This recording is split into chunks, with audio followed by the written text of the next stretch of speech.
Hi అందరికీ Mouni's world channel తరపు నుంచి దసరా శుభాకాంక్షలు. Happy Dasara to all. అందరూ ఈ దసరాని హ్యాపీగా జరుపుకొని మంచిగా ఉండాలని కోరుకుంటూ మీ మౌనిక. ఖచ్చితంగా వీడియో నచ్చితే ఒక లైక్ చేయండి.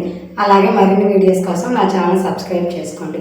Do subscribe for more video. నేను ఈ నవరాత్రులు 10 days ప్రసాదాల వీడియోలు పోస్ట్ చేశాను కదా, అలాగే ఈరోజు కూడా నేను ఏం ప్రసాదాలు చేశాను, అలాగే నా పూజ ఎలా అయింది, మార్నింగ్ లేచిన తర్వాత వ్లాగ్ షూట్ చేశాను అనమాట. స్కిప్ చేయకుండా చూడండి. నేను లేచేసరికి అయితే 5:38 అలా అయిపోయిందనమాట. కొంచెం ఎర్లీగా 4 అలా లేద్దాం అనుకున్నాను కానీ కుదరలేదనమాట. నేను లేచేసరికి మా అత్తయ్య అంట్లు తోమేసి బయట చిమ్మి కడిగేసి ముగ్గులు పెట్టేసింది అనమాట. నేను లేచిన తర్వాత కిచెన్ మొత్తం క్లీన్ చేసుకొని కౌంటర్ టాప్ అలాగే గ్యాస్ మొత్తం క్లీన్ చేసేసుకొని ఫస్ట్ ఇల్లు మొత్తం చిమ్మేసుకున్న తర్వాత ఇల్లు మొత్తం తడిగుడ్డ పెట్టేసుకున్నాను. తడిగుడ్డ పెట్టేసుకొని నాకు అలాగే పిల్లలకి వేడి నీళ్ళు పెట్టేసుకున్నాను. ఫస్ట్ మా పెద్ద బాబు లేచాడు, మా చిన్న బాబు ఇంకా లేయలేదు. నేను ఫస్ట్ స్నానం చేసిన తర్వాత మా పెద్ద బాబుకి కూడా స్నానం చేయించాను అనమాట. ఇలాంటప్పుడు మామూలుగా స్కూల్కి వెళ్ళేటప్పుడు అయితే మా వాడు అసలు నిద్ర లేడు, రెడీ అవ్వడు. కానీ ఇలాంటి ఫెస్టివల్స్ అప్పుడు మాత్రం ఫస్టే ఉంటాడు, రెడీ చేయకపోతే అసలు ఒప్పుకోడు. ఫస్ట్ వాడే అవ్వాలంటాడు. ఇలా ఫెస్టివల్స్ అప్పుడు మనం ఫస్ట్ పిల్లల్ని రెడీ చేస్తే మనకు పని ఈజీగా అయిపోతుంది. ఎందుకంటే వాళ్ళ పని మనకు ఉండదు కదా. వాడిని రెడీ చేసి నేను కిచెన్లోకి వచ్చి స్టవ్కి బొట్లు పెట్టేసుకున్నాను. తర్వాత పులిహోర కోసం బియ్యాన్ని కడిగి స్టవ్ మీద పెట్టేసుకుంటున్నాను. నేను పులిహోరతో పాటు ఈరోజు బొబ్బట్లు కూడా చేయాలనుకుంటున్నాను. అందుకని నేను లేచినామంటే 1/2 kg వరకు ఇలాగ పచ్చెనగపప్పుని కడిగి నానబెట్టేసుకున్నాను. ఇప్పుడు వీటిని కుక్కర్లోకి తీసుకొని 1కి 2 చప్పున వాటర్ పోసేసుకొని లిడ్ పెట్టేసుకొని స్టవ్ మీద పెట్టేసుకున్నాను. మనకి ఇవి మామూలుగా 4 విజిల్స్ వస్తే ఉడికిపోతాయి, ఎందుకంటే నేను ముందే నానబెట్టుకున్నాను కదా. ఇవి మనకు ఉడికిపోయేలోపు మనం ఇక్కడ గోధుమ పిండిని కలిపేసుకుందాము. నేనైతే ఒక 1/2 kg వరకు గోధుమ పిండిని తీసుకున్నాను. ఇందులోకి కొంచెం సాల్ట్, రుచికి సరిపడా సాల్ట్ని యాడ్ చేసుకోండి. సాల్ట్ని వేసుకొని ఒకసారి పిండిని అలా కలిపేసుకొని కొంచెం కొంచెంగా వాటర్, ఒకేసారి వాటర్ని పోసుకోవద్దు, కొంచెం కొంచెంగా వాటర్ పోసుకొని పిండిని మెత్తని డౌలాగా కలిపేసుకోండి. మనకి పిండి అనేది ఇక్కడ నేను చూపిస్తున్నాను కదా, ఇలాగా చాలా సాఫ్ట్గా రావాలన్నమాట. తర్వాత ఒక 2 టేబుల్ స్పూన్ల వరకు నూనెని యాడ్ చేసుకొని పిండిని మంచిగా ఇలా బీట్ చేస్తూ కలుపుకోవాలి. మనం పిండిని ఎంత మంచిగా కలుపుకుంటే మనకి బొబ్బట్లు అనేవి ఎంత సాఫ్ట్గా వస్తాయి అన్నమాట. ఇలా కలిపేసుకున్న తర్వాత ఇంకొంచెం నూనెని యాడ్ చేసుకొని ఒక్కసారి అలాగా ట్యాప్ చేసేసుకొని మూత పెట్టుకొని పక్కన పెట్టేసుకోండి. పిండి కలిపేసుకుంటేలోపు అన్నం కూడా పొంగొచ్చేసింది.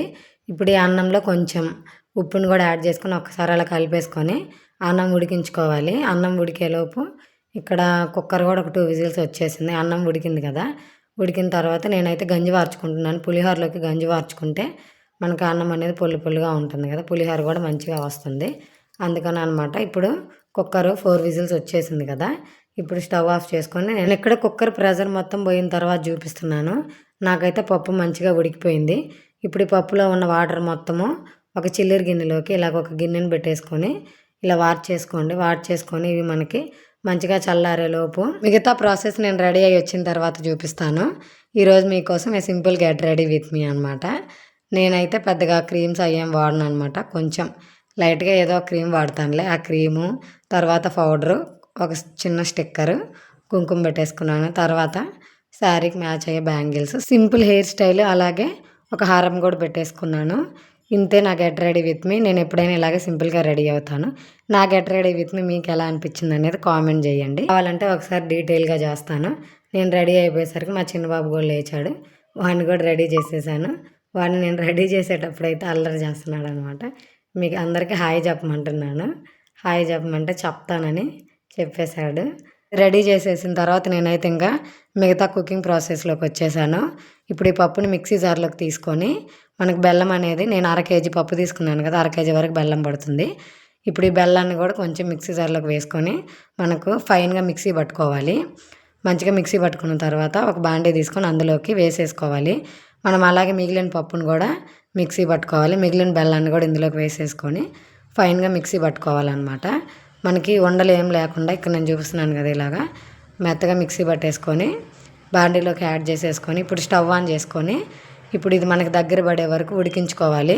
కొంచెం ఫ్లేమ్ని లో ఫ్లేమ్లోనే పెట్టుకోండి, లేకపోతే మీడియం ఫ్లేమ్లో అలా పెట్టుకొని ఇప్పుడు మనకి ఈ పిండి మొత్తం దగ్గర పడే వరకు ఇలా ఉడికించుకోవాలి. ఇక్కడ నేను చూపిస్తున్నాను కదా, ఇలాగా ఇలా దగ్గర పడే వరకు ఉడికించుకొని పక్కన పెట్టేసుకోండి. మనకి పిండి మొత్తం చల్లారిన తర్వాత ఇలాగ చిన్న చిన్న ఉండలుగా చేసుకొని పక్కన పెట్టుకోండి. తర్వాత మనం బొబ్బట్లు కాల్చుకోవడానికి స్టవ్ ఆన్ చేసుకొని ఒక పెంకుని పెట్టేసుకోండి. మనకి పెంకు వేడయ్యేలోపు ఇప్పుడు మనం బొబ్బట్లు ఒత్తుకోవడానికి ఇలాగా మీ ఇంట్లో ఏదో ఒక కవర్ ఉంటుంది కదా, ఆ కవర్ని ఇలాగ రెండిట్లా కట్ చేసి తీసుకోండి. ఇప్పుడు కవర్కి కొంచెం నూనె రాసుకొని మనం ఆల్రెడీ కలిపి పెట్టుకున్న గోధుమ పిండిలో నుంచి ఒక చిన్న ముద్దను తీసుకొని లైట్గా స్ప్రెడ్ చేసుకొని మనం ఆల్రెడీ ఉడికించి ముద్దలు చేసి పెట్టుకున్న శనగపప్పు ముద్దని దీని మధ్యలో పెట్టేసుకొని ఇప్పుడు పిండి మొత్తాన్ని దాని మీద ఇట్లాగా అనేసుకొని మిగిలిన ఎక్స్ట్రా పిండిని తీసి పక్కన పెట్టుకోండి. ఇప్పుడు పక్కన పెట్టుకున్న తర్వాత ఇంకొంచెం నూనెని ఎక్స్ట్రా వేరే కవర్ ఉంది కదా, ఆ కవర్కి కొంచెం రాసుకొని ఇప్పుడు ఈ పిండి మీద ఆ కవర్ని పెట్టేసుకొని మనం పైన ఇలా స్ప్రెడ్ చేసుకుంటే చాలు, మనకి ఈజీగా స్ప్రెడ్ అయిపోతుంది. చూసారా ఎంత ఈజీగా వచ్చేస్తుందో. మనకు బొబ్బట్లు అచ్చం మనం స్వీట్ షాప్లో లేక బయట మనం ఎప్పుడైనా తింటాం కదా, అలాగే వస్తాయి అన్నమాట. చూసారు కదా ఎంత ఈజీగా వచ్చేసాయి. ఇప్పుడు వీటిని నూనెను కానీ లేదా నెయ్యిని కానీ వేసుకొని ఇలాగా లైట్గా తిప్పుకుంటూ కాల్చుకోవాలన్నమాట.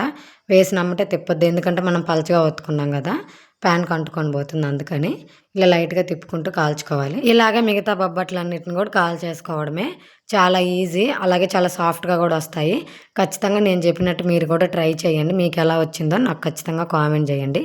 నేనైతే పులిహోర ఆల్రెడీ చేశానని ప్రాసెస్ చూపించలేదు. నేను ప్రసాదం కోసం ఈ బొబ్బట్లు, పులిహోర, పానకం, అలాగే వడపప్పు, బెల్లం తీసుకున్నాను అనమాట. వీటన్నిటిని ప్రిపేర్ చేసుకొని నేను ఇంకా పూజ ప్రాసెస్లోకి వచ్చేసాను. ఫస్ట్ అయితే అమ్మవారికి తాంబూలం, అలాగే నేను ఫస్ట్ రోజే మా ఆయనతోటి పూజకు కావాల్సిన పూలు అలాగే పండ్లు అన్నీ తెప్పించేసుకున్నాను అనమాట. ఇప్పుడు నేను చేసుకున్న ప్రసాదాలు అవన్నీ పూజలో పెట్టేసుకొని నేను రెగ్యులర్గా డైలీ ఎలా పూజ చేసుకుంటానో అలాగే చేసుకుంటున్నాను. ఎందుకంటే మా ఇంట్లో ఎప్పుడు కలశం పెట్టి అమ్మవారికి మామూలుగా ఫోటో సపరేట్గా పెట్టేసి అలా పూజలు ఎప్పుడు చేయలేదు నాకు తెలిసినంతవరకు, మా అత్తయ్య కానీ అలాగా. అందుకని మన ఇంట్లో లేనిది ఎందుకులే ఎప్పటిలాగే చేసుకుందాం అనేసి చేసుకుంటున్నాను. తర్వాత పూజ ప్రాసెస్ అంతా అయిపోయిన తర్వాత కొబ్బరికాయ కొట్టుకొని అమ్మవారి మంత్రం చదివేసుకొని లాస్ట్లో హారతి ఇచ్చుకుంటే పూజ కంప్లీట్ అయిపోయినట్టే. నా పూజ కంప్లీట్ అయిపోయేలో పిల్లలు కూడా పూజ దగ్గరికి వచ్చేసారు. పూజ దగ్గరికి వచ్చేసి అందరం కలిసి దండం పెట్టుకున్నాం అనమాట. మీరు ఈరోజు దసరా ఎలా చేసుకున్నారు అనేది నాకు కామెంట్ చేయడం మర్చిపోవద్దు. ఖచ్చితంగా కామెంట్ చేయండి. బాయ్.